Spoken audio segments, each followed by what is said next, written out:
तो दिसंबर आ चुका है और इस टाइम स्टूडेंट का सबसे बिगेस्ट फियर है कि कैसे भी करके सारा का सारा सिलेबस कंप्लीट करना। स्पेशली कुछ मेजर सब्जेक्ट जैसे साइंस, मैथ हुआ, इन सबका सिलेबस तो एकदम सरदर्द बन गया है, तो हमें कैसे भी करके इसे क्या करना है, खत्म करना है। तो नमस्कार स्टूडेंट, मैं हूं Radhika Singh from make real achievement और आज मैं आपके साथ शेयर करने वाली हूं एक straight forward strategy for completing your science syllabus in just 15 days. और बाद में शेयर करूंगी एक ऐसा मेथड जिसका यूज करके आप किसी भी चैप्टर को एग्जाम तक बिल्कुल नहीं भूल पाओगे।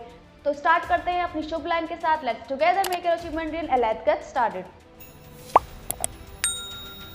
तो जैसा कि हमें पता है टाइम बहुत कम है, तो इसीलिए हम अपने सिलेबस को स्मार्टली रैप अप करने वाले हैं और इसके लिए हम यूज करने वाले हैं सबसे पहला principle, that is Pareto principle, और आप सब लोग इसे 80-20 रूल के नाम से भी जानते हैं। तो इस प्रिंसिपल का यूज करने का एडवांटेज ये होगा कि आप किसी चैप्टर को पूरा ना पढ़कर सिर्फ उसका 20% ही पढ़ोगे और यही 20%, बात सुनना, शॉकिंग बात यह है कि यही 20% आपको 80% आउटपुट देगा आपके एग्जाम में। मतलब आपको किसी भी चैप्टर को पूरा नहीं पढ़ना, सिर्फ उसका 20% पार्ट पढ़ना है। 20% part belongs to those topic which are most important, मतलब उसके इंपॉर्टेंट टॉपिक्स। तो ऐसा आपको हर चैप्टर के साथ करना है, हर चैप्टर के साथ आपको हर चैप्टर के इंपॉर्टेंट टॉपिक्स को पढ़ना है। इस तरीके से आप अपने सिलेबस को स्मार्टली जल्दी रैप अप कर पाओगे, जल्दी कंप्लीट कर पाओगे। अब आप सोचोगे दीदी हमें कैसे पता चलेगा कि कौन से टॉपिक इंपॉर्टेंट है, कौन से टॉपिक 20% के अंदर आते हैं, कौन से टॉपिक हमें छोड़ने हैं, कौन से टॉपिक हमें पढ़ने हैं। तो ये आपका सबसे बड़ा प्रॉब्लम है। तो आप टेंशन मत कीजिए क्योंकि मैं आपके साथ हूँ। तो मैंने बनाई है एक ऐसी पीडीएफ जिसमें आपको पद मिल जाएंगे चैप्टर के इंपॉर्टेंट टॉपिक्स। ना ही सिर्फ उसमें मिलेंगे कि इंपॉर्टेंट टॉपिक्स क्या है,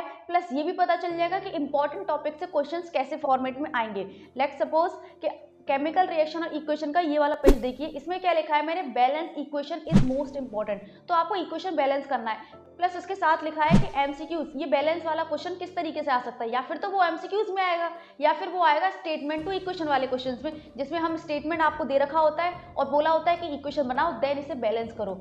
और साथ ही आप देखोगे कि मेटल नॉन मेटल चैप्टर में आपको बताया है कि कोवेलेंट और आयनिक कंपाउंड्स की प्रॉपर्टीज पढ़ना बहुत इंपॉर्टेंट है। प्लस ये भी बताया है कि ये क्वेश्चन किस फॉर्म में आएगा, ये क्वेश्चन आएगा आपके डिफरेंस बिटवीन के फॉर्म में। और देन हम एक और वर्कशीट देखते हैं। तो लाइट वाले चैप्टर में न्यूमेरिकल तो सबको पता है कि बहुत ज़्यादा इंपॉर्टेंट है, प्लस उसमें से भी आपको कैसे न्यूमेरिकल पे ज़्यादा फोकस करना है, स्क्रीन वाले न्यूमेरिकल्स पे ज़्यादा फोकस करना है। सेम एज अगर आप कंट्रोल एंड कोऑर्डिनेशन में आपको ये भी बता दिया गया है कि केस स्टडी आने के कितने ज़्यादा चांसेस है, यानी कि कौन से टॉपिक केस स्टडी में आ सकते हैं। लाइक इंसुलिन और एडेलिन हार्मोन जैसे जो टॉपिक होते हैं वो हमारे केस स्टडी में आ सकते हैं। और ऐसे ही ना जाने कितने सारे एग्जाम्पल हैं जो इसी पीडीएफ में दे रखे हैं और आपको पता भी चल सकता है कि किस टाइप में टॉपिक कौन से इंपॉर्टेंट है। प्लस ये भी पता चलेगा कि क्वेश्चन कैसे कैसे बनकर आएंगे। तो ये सारे जो पेजेस हैं वो आपको हर चैप्टर के मिल जाएंगे, जिसका लिंक डिस्क्रिप्शन बॉक्स में, तो आप लोग जाकर डाउनलोड कर लीजिएगा क्योंकि यही पीडीएफ आपके साइंस के सिलेबस को जल्दी कंप्लीट करने के लिए एक ब्रह्मास्त्र साबित होने वाली है। इस वजह से इसको आप डाउनलोड कीजिएगा और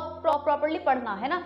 और एक इंपॉर्टेंट पॉइंट कि इसी पीडीएफ के अंदर अगर आप ध्यान से देखोगे तो स्टार भी बने हुए कुछ टॉपिक पर, मतलब इंपॉर्टेंट टॉपिक के अंदर भी एक और इंपॉर्टेंट टॉपिक। इसका मतलब ये कि इन पर और ज्यादा एफर्ट्स देने हैं और ज्यादा फोकस करना है, मतलब इंपॉर्टेंट टॉपिक के अंदर भी इंपॉर्टेंट टॉपिक। तो इससे क्या होगा, आपको ये भी पता चल जाएगा कि क्या कि इंपॉर्टेंट टॉपिक्स कौन से हैं, प्लस जो 100% श्योरिटी के साथ आएंगे वो भी यहाँ पर स्टार मार्क करके आपको बता दिया गया है। इसीलिए पूरी की पूरी पीडीएफ आपके लिए बहुत ज्यादा इंपॉर्टेंट है और इस पीडीएफ को जरूर डाउनलोड कर लेना। और ये सब आपको कैसे भी करके 15 डेज के अंदर कंप्लीट कर लेना है। ओके, 15 डेज के अंदर आपको पूरा टाइम टेबल अपना बनाना है कि मैं एक चैप्टर को कितने दिन देने वाला हूँ, एक दूसरे चैप्टर को कितने दिन दूंगा। तो ऐसे क्या करोगे, 15 डे तक अपना पूरा टारगेट बनाइए, सारे चैप्टर के कॉन्सेप्ट्स को पढ़िए।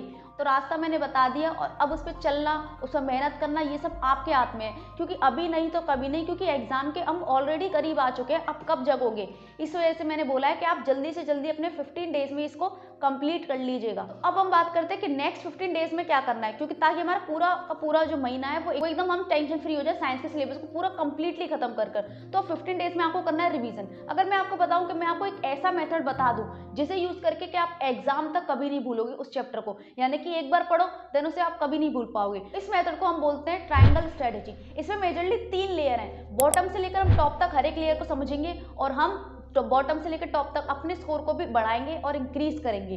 तो चलिए स्टार्ट करते हैं लेयर नंबर 1, यानी कि जिसे हम बोलेंगे बेस लेयर। इसमें क्या करना है, आपको चैप्टर के कॉन्सेप्ट को समझना है। अब चैप्टर के कॉन्सेप्ट को कैसे समझा जाता है, अब आपको वन शॉट नहीं देखने, रैपिड रिवीजन देख सकते हो। अगर आपको इतना ज़्यादा वो लग रहा है कि अभी मैंने ढंग से नहीं पढ़ा, तो आप रैपिड रिवीजन पढ़ सकते हो, बल्कि आप नोट्स ले लो, नोट्स पढ़ लो, अगर आपने नोट्स बना रखे हैं तो उनसे पढ़िए, वरना किसी और की हेल्प ले लीजिए, क्योंकि अभी इतना टाइम नहीं है कि आप नोट्स बना पाओ, तो नोट्स बना लीजिए या फिर किसी और की हेल्प लीजिए। और पीडीएफ में मेंशन टॉपिक्स को बिल्कुल मत भूलना, यानी कि पहली लेयर में, बेस लेयर में आपको सिर्फ कॉन्सेप्ट को क्लियर करना है। इसमें आपको अपने आप से पूछना है कि क्या मेरे को आ गया है, पहले सब कुछ याद कर लेना, यानी कि सब कुछ समझ लेना है आपको कॉन्सेप्ट को, देन आप जाओगे मिड लेयर में। अब मिड लेयर में क्या करना है, अब आपको अपनी नॉलेज को टेस्ट करना है, क्योंकि कॉन्सेप्ट तो आपने समझ लिया नोट्स के थ्रू या फिर कैसे भी रैपिड रिवीजन के थ्रू आपने समझ लिया, अब बारी है कि अपनी नॉलेज को टेस्ट करना है। तो इसके लिए आप यूज करोगे PYQs, यानी कि अब पूरा सिर्फ कॉन्सेप्ट पढ़कर ही हम नहीं बना सकते कि हाँ मैं तैयार हूँ पेपर के लिए। इसके लिए आपको सॉल्व करने पड़ेंगे PYQs, जो कि आपको आपका असली चेहरा दिखाएंगे कि आपने जो पढ़ा है, आपने जो कॉन्सेप्ट समझा है, उसमें से आप कितना जान चुके हो। उस टाइम PYQ सॉल्व करते समय क्या होगा कि कुछ क्वेश्चन आपको आएंगे, कुछ क्वेश्चन आपको नहीं आएंगे, देन वहां पर आपको पता चलेगा कि आपकी मिस्टेक कहाँ है,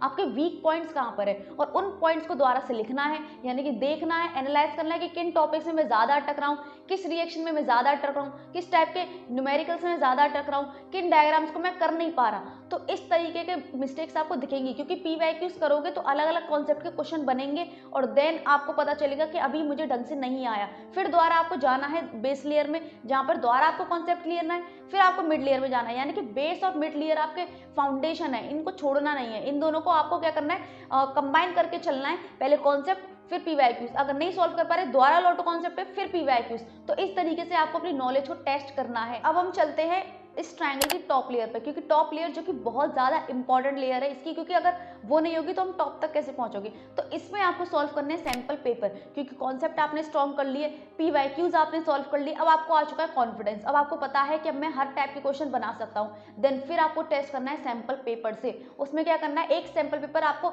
रोज सॉल्व करना है ऑल्टरनेट डेज पर। ऑल्टरनेट डेज पर मैं इसलिए कह रही हूँ क्योंकि एक टाइम पे क्या करोगे, आप सैंपल पेपर सॉल्व करोगे, दूसरे दिन उसकी मिस्टेक्स को एनालाइज करोगे और उसको सॉल्व करोगे, देन दूसरे दिन उसके बाद के दिन दोबारा एक सैंपल पेपर सॉल्व करोगे। और सैंपल पेपर सॉल्व करने का सबसे अच्छा तरीका है कि आपको सिर्फ ऐसे नहीं है कि बैठना है, एक क्वेश्चन किया फिर देन उठ गए, फिर एक क्वेश्चन किया, नहीं, आप प्रॉपरली एग्जाम वाला माहौल बनाकर बैठो, 3 घंटे का टाइमर सेट करो और पूरा प्रॉपर बोतल वाटर रख के, जो भी कि आप जा ना पाओ उस कमरे से निकल कर, कमरे में बंद होकर 3 घंटे तक एग्जाम दो, और फिर देन देखो कि मेरी स्पीड क्या है, मेरा टाइम मैनेजमेंट कैसा चल रहा है, क्या मैं 3 घंटे से पहले पेपर कर पा रहा हूँ, क्या मैं पेपर चेक करने के लिए टाइम बना पा रहा हूँ, या फिर मैं सिर्फ अटक रहा हूँ यहाँ पर, या फिर मैं 3 घंटे से ज्यादा टाइम ले रहा हूँ। इसमें आपको पता चलेगा कि आपको क्वेश्चन तो आ रहे हैं, यानी कि आपने फाउंडेशन तो स्ट्रॉन्ग बना ली है, बट अब आपको सीखनी है असली चीज़ें, यानी कि टाइम मैनेज करना, स्ट्रेस मैनेज करना और टाइम पर पेपर को फिनिश करना। तो ये सब आपको चीज़ें सीखनी है, ये तब होगा जब आप माहौल बनाकर, एग्जाम जैसा माहौल बनाकर सैंपल पेपर्स को सॉल्व करोगे, क्योंकि सैंपल पेपर आपकी रियलिटी बताएंगे,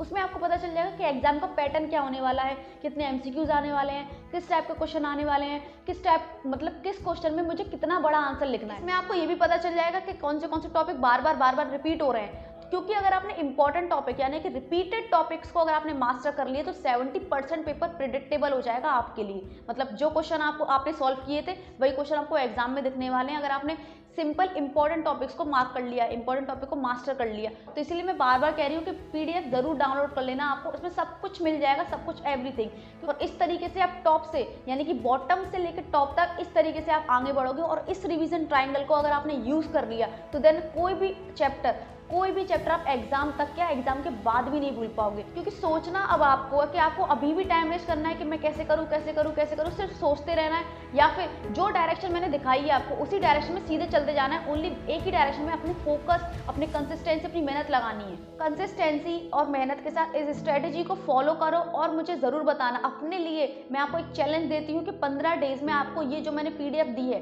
उसके इंपॉर्टेंट टॉपिक्स को आपको कंप्लीट करके आना है, और इस वीडियो में 15 दिन बाद मुझे कमेंट करना कि दीदी मैंने अपना काम सिलेबस कंप्लीट किया, सिलेबस कंप्लीटेड, सिलेबस डन, इस टाइप के कमेंट मुझे दिखने चाहिए। तो जाओ अभी चैलेंज लो कि मैं 15 दिन में जरूर कंप्लीट कर लूंगा। बाकी का मेरी तरफ से ऑल द बेस्ट, और आप सब लोग जरूर इस चैलेंज को कंप्लीट करना 15 डेज के अंदर, और डिस्क्रिप्शन में लगी PDF को चेक करना ना भूले।